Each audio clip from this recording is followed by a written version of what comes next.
오늘은 11월 21일 여호수아 7장 1절부터 15절입니다. 이스라엘 자손들이 온전히 바친 물건으로 말미암아 범죄하였으니 이는 유다 지파 세라의 증손 삽디의 손자 갈미의 아들 아간이 온전히 바친 물건을 가져갔으며 여호와께서 이스라엘 자손들에게 진노하시니라. 자, 여리고 전투에서 승리했어요. 그런데 어제 우리가 말씀을 봐서 알겠지만 하나님은 계속 그 물건을 손대지 말라고 여호수아에게 말했고, 여호수아도 백성들에게 하나님의 것들을 구별하여 여호와의 곳간에 따로 모아두라 했는데, 그 물건에 손댄 자가 나왔어요. 그 사람은 우리가 잘 알고 있는 사람이 아간이라는 사람입니다. 그 사람이 하나님의 물건을 탐욕으로 오염시켜 버렸어요. 한 사람의 개인이 일탈 행동을 한 거예요. 그런데 하나님은 아간에게 진노하지 않아요. 1절 보니까 뭐라고 했습니까? 이스라엘 자손들에게 진노하니라. 한 사람의 일탈 행동을 하나님은 한 사람으로 보지 않고 그 공동체 전체의 일탈로 보게 되는 거예요. 우리가 중요한 진리를 알게 되는데, 한 사람의 죄를 가볍게 여겨서는 안 돼요. 우리 교회라는 공동체는요, 한 사람의 신앙이 얼마나 큰 영향을 끼치는가를 볼 수 있어요.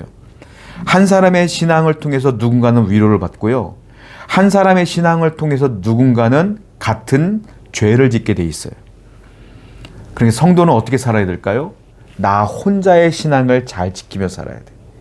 각자 개인의 신앙을 잘 지키며 살아갈 때, 언약을 지키며 살아갈 때, 순종하며 살아갈 때 그 공동체도 거룩해지는 거예요. 공동체의 거룩은 개인의 거룩으로부터 시작하는 거예요. 여러분들의 신앙을 잘 지키시길 바라요.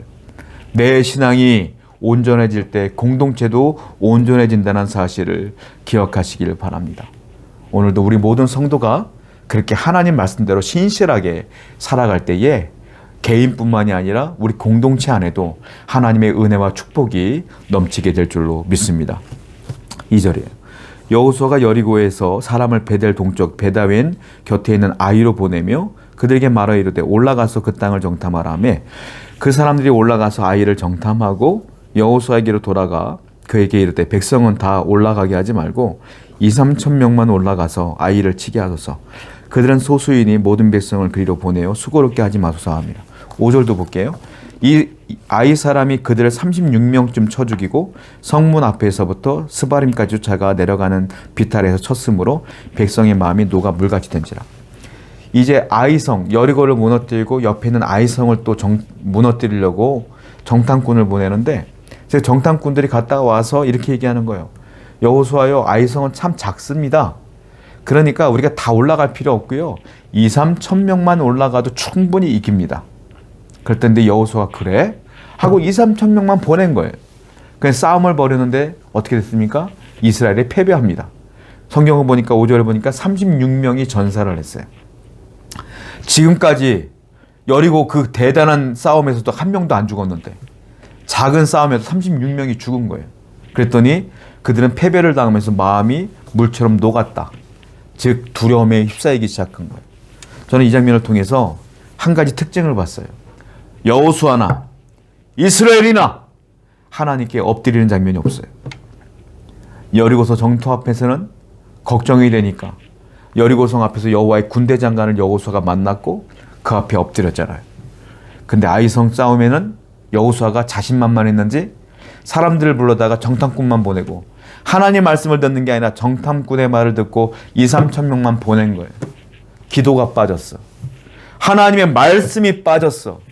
믿음과 순종이 빠져버렸어요. 그냥 철저한 사람의 계획만 있을 뿐이에요. 우리나라에 대해 전쟁은 계획에 있지 않아요.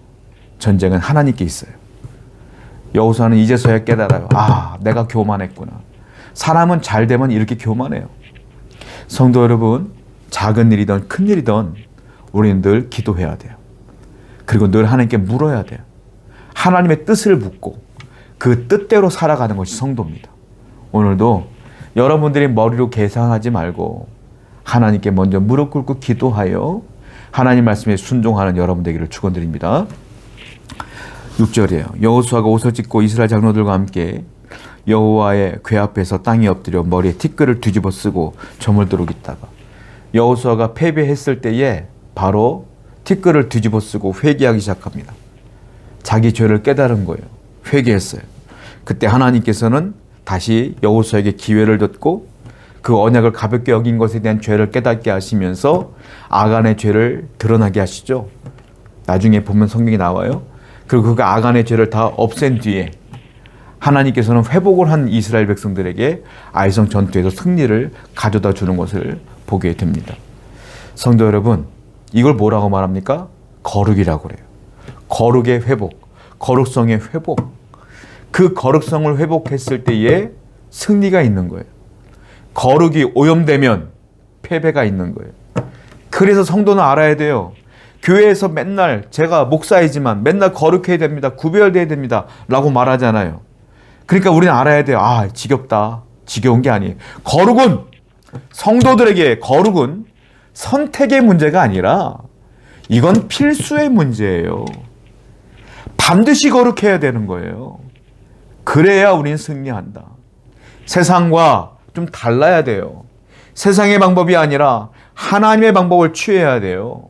세상 사람들의 목표를 갖는 것이 아니라 하나님의 말씀하신 목표와 목적을 갖고 살아야 돼요. 그것이 성도예요. 선택의 문제가 아닙니다. 이건 당연한 거예요.